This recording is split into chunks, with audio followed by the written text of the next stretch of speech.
It hit me like a punch to the chest. Hey, sweetheart, your dad and I talked. We're skipping Thanksgiving this year. We just need some space. Hope you understand. That was it. A simple text. No phone call. No love you. No warmth. Just distance. For a few seconds, I thought I had read it wrong. Maybe she meant something else. Maybe she was joking. But the word sat there on my screen, cold and clear. Skipping Thanksgiving. Needing space. From me? I blinked at the message, confused and hurt. My fingers hovered over my phone as I read it again and again, trying to make sense of it. Thanksgiving had always been our thing. Every single year, for 24 years, I'd pack up and go to my parents' house. My mom would start cooking 3 days early, making her famous cranberry sauce from scratch, baking pies at midnight, humming along to old country music. My dad would pretend to hate the chaos, but deep down he loved it. My cousins would come over, and we'd play board games until 2 a.m. It was loud, messy, warm. It was home. And now suddenly nothing. I sat there frozen, my mind racing through every possible reason. Had I done something wrong? Had I upset them and didn't realize it? Were they fighting? Were they okay? I picked up my phone and called my mom. No answer. I tried my dad. Straight to voicemail. A lump started to form in my throat. I opened the message again and replied, "Are you mad at me?" I waited. 1 hour passed. Then 2. Finally, a reply lit up the screen. "No, not at all. Just need some quiet time. Please respect that." That was it.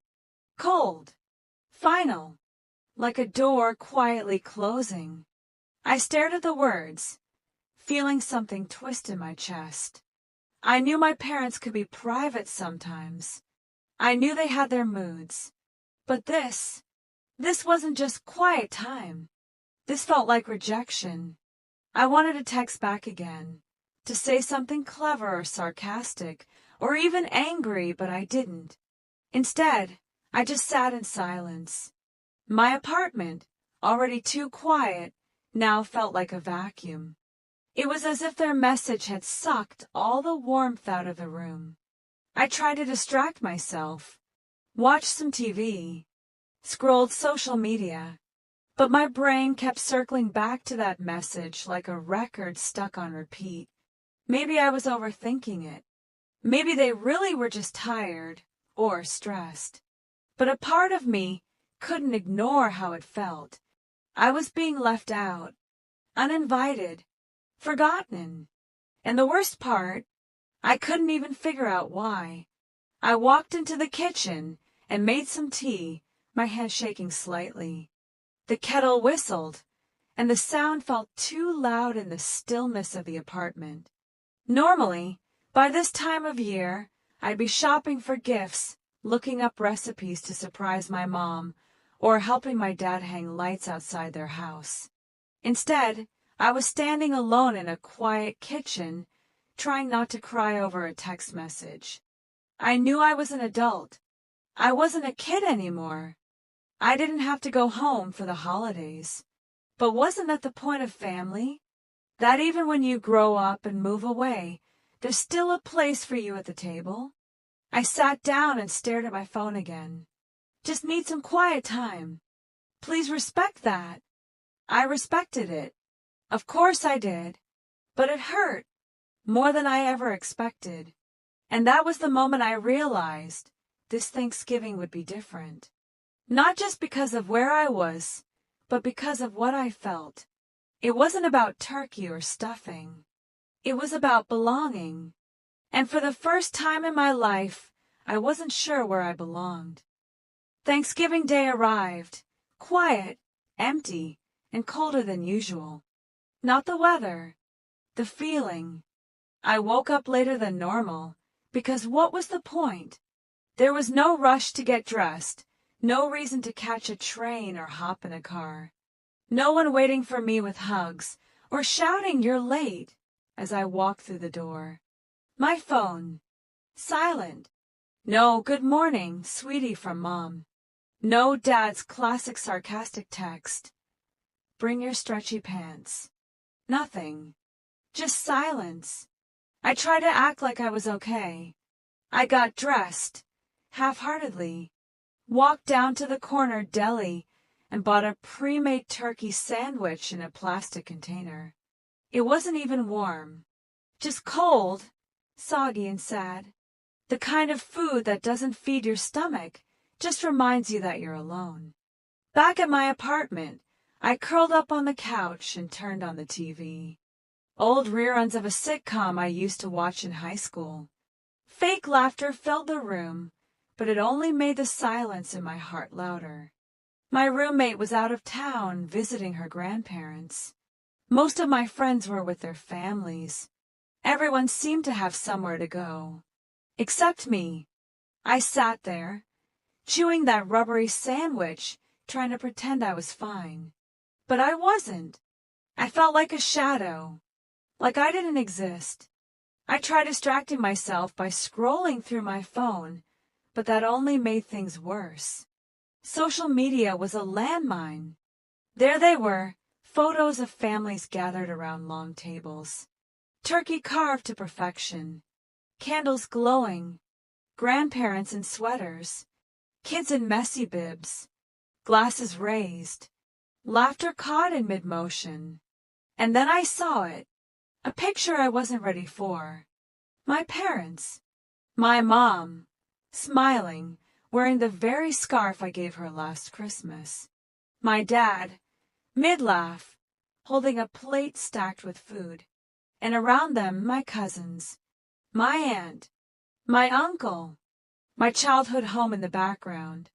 They were at my aunt's house, celebrating, together, without me. I froze. My finger hovered over the screen as I stared at the image, not believing what I was seeing. They weren't taking a break from Thanksgiving. They didn't need space. They were having Thanksgiving just without me. That realization hit harder than any argument or rejection ever could. They didn't want space. They wanted space from me.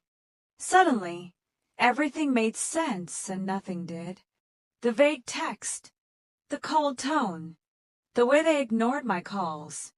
It wasn't about stress or needing quiet. It was about not wanting me there. I didn't even realize I was crying until a tear landed on my phone screen. And still, I wasn't angry. Not yet. I wasn't filled with rage or thoughts of revenge or bitter resentment. What I felt was worse. It was sadness. The deep, slow kind that settles in your chest and makes everything feel heavy. I thought back to every Thanksgiving I'd ever had with them.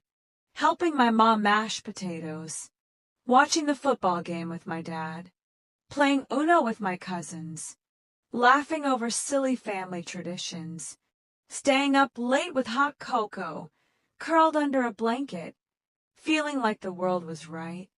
And now, I was on the outside looking in, uninvited, unwelcome, forgotten. I stared at that photo for so long that the screen dimmed and turned black. My reflection stared back at me, tired, teary-eyed, and alone. I thought about texting them, thought about sending something dramatic. But what would I even say? Thanks for excluding me. Hope the pie tastes better without me. Instead, I just sat there, quiet. Maybe they had their reasons. Maybe I had unknowingly upset them. Or maybe they had simply changed. Maybe we had changed. But in that moment, sitting there with a cold sandwich, an empty apartment, and the sound of fake laughter echoing from the TV, I felt something shift. Not just in the way I saw them, but in the way I saw myself. Something had broken, and I didn't know if it could be fixed. I almost didn't say anything.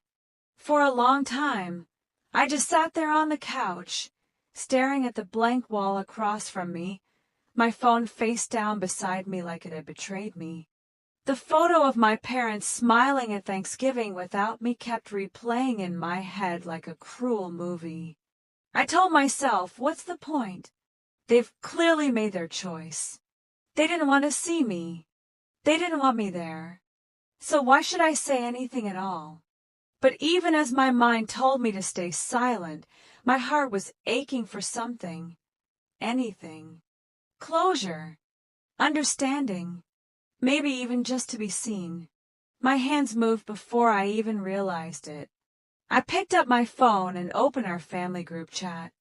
The same chat that used to be filled with jokes, recipes, and updates about daily life. Lately, though, it had gone quiet, distant. I stared at the empty message box for what felt like forever. I typed, just saw the family photo. I don't know what I did, but I hope one day you'll tell me. Happy Thanksgiving. I reread it twice. It wasn't angry. It wasn't dramatic. It was just honest. My thumb hovered over the send button for a moment. Then I took a deep breath and tapped it.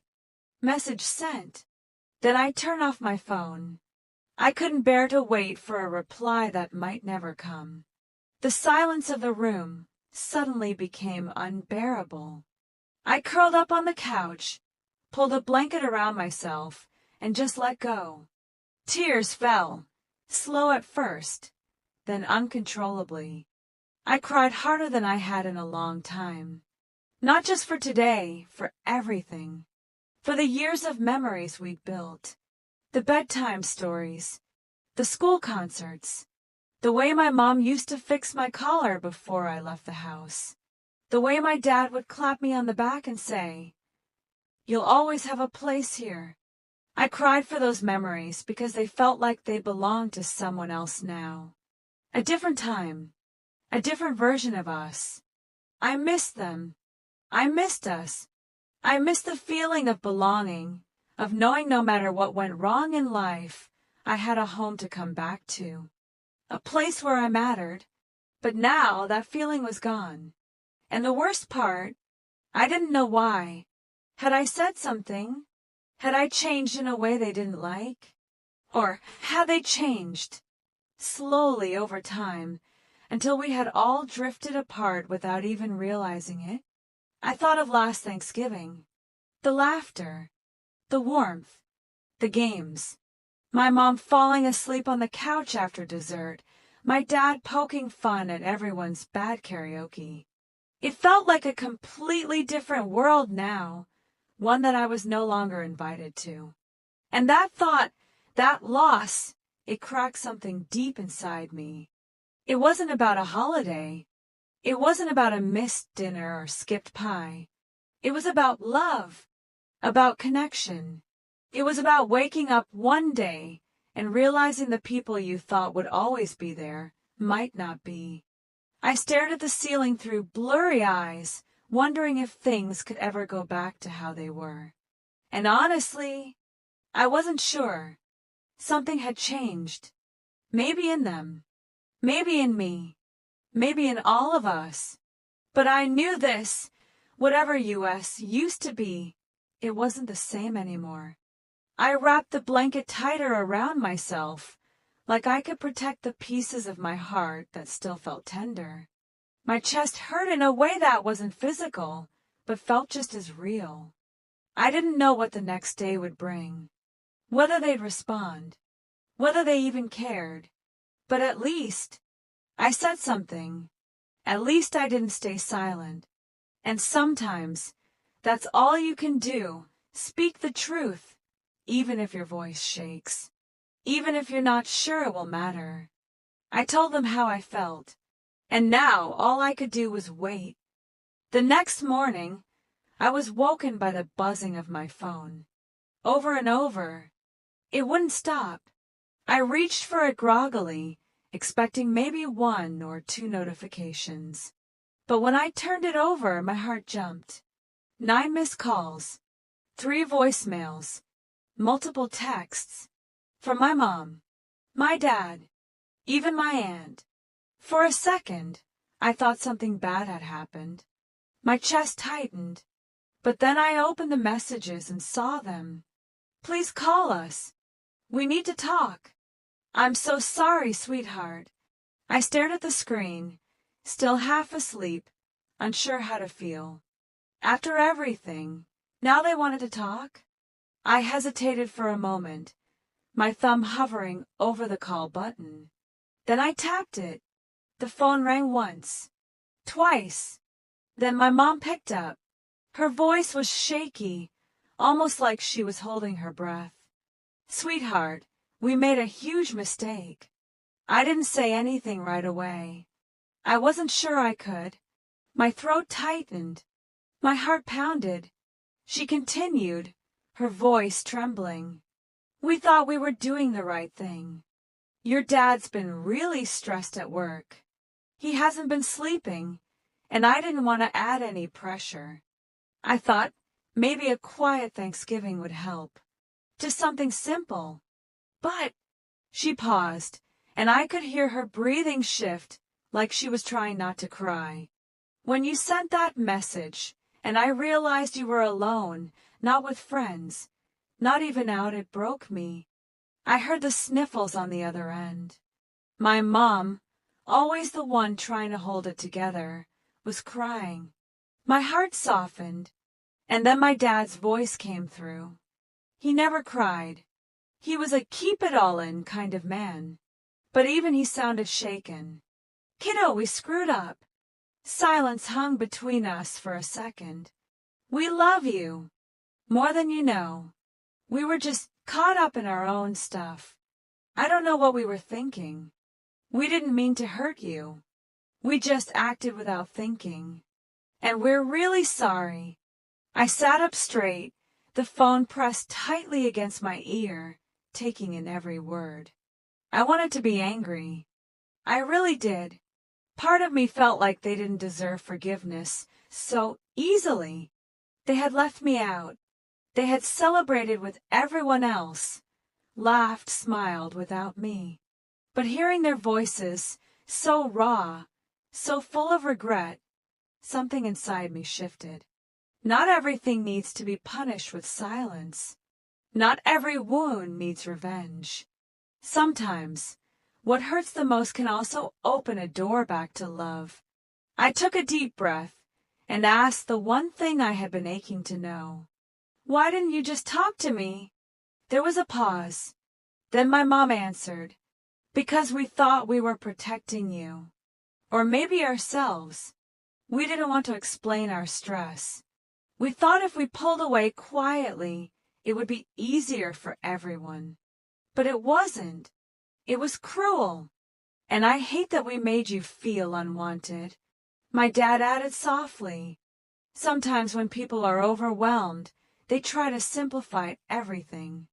But in doing that, they forget who matters most. And that's on us. Completely.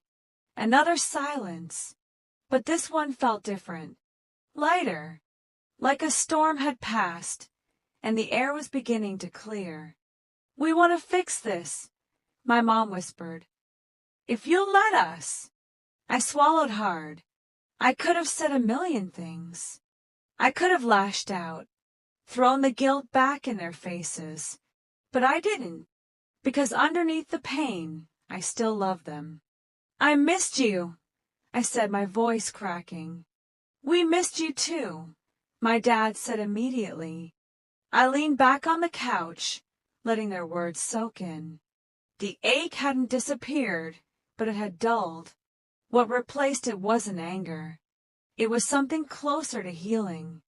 Sometimes people mess up, even the people who raised you, even the ones who are supposed to know better. And when they do, when they finally see it and own it, that's where rebuilding begins. They hadn't chosen malice. They had chosen silence. And now they were choosing me again. That weekend they showed up, unannounced, unpolished, and completely sincere. They had driven 4 hours just to see me. When I opened the door and saw them standing there, My mom holding a half-covered pie dish wrapped in foil, and my dad balancing a worn-out box of our old board game under his arm, I felt something shift in my chest. Not just relief, not just surprise, it was something deeper. Something like coming home. They didn't bring fancy gifts, no apology balloons, no dramatic speeches, just themselves. And for the first time in days, I smiled without forcing it. "Hey," I said quietly. My mom stepped forward, her eyes already welling with tears. She didn't say anything, just pulled me into the kind of hug only a mom can give.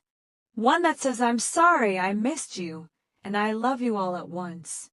My dad followed with his usual awkward pat on the back, but even that felt warmer than usual. We didn't sit at a perfectly set dining table. We didn't have roasted turkey or cranberry sauce or fancy candles flickering in the background. Instead, we sat cross-legged on the floor of my tiny apartment, surrounded by plastic containers of Chinese takeout. The TV was off. Our phones were face down. And we just talked. For hours. It started slow, small talk, nervous laughter. But soon, the real conversation found its way in. My parents opened up about everything. My dad's work stress, my mom's exhaustion from trying to keep everything together. They admitted they'd made a mistake trying to solve their problems by shutting people out. They had been overwhelmed and didn't know how to ask for support without feeling like a burden. And I talked too. For the first time in a long time, I told them how alone I had felt. Not just on Thanksgiving, but for months. I told them how I sometimes felt like I had to stay quiet to keep the peace, how I had begun walking on eggshells around them without even realizing it. And in that space, on that apartment floor with cold noodles and fortune cookies, we found something we hadn't shared in a long time. Honesty. And with honesty came understanding. There were tears, yes, but there was also laughter, real laughter. The kind that heals more than it hurts. My mom shared stories I'd never heard about her early marriage struggles. My dad confessed he still had no idea how to fold a fitted sheet. I admitted I still kept the letter they wrote me on my 18th birthday tucked inside a drawer. It was simple. It was messy, but it was real.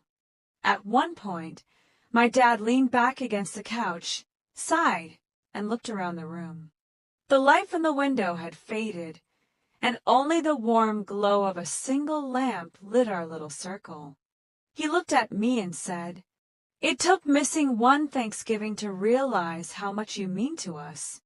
And just like that, I felt the last piece of the wall inside me crumble. Because I believed him.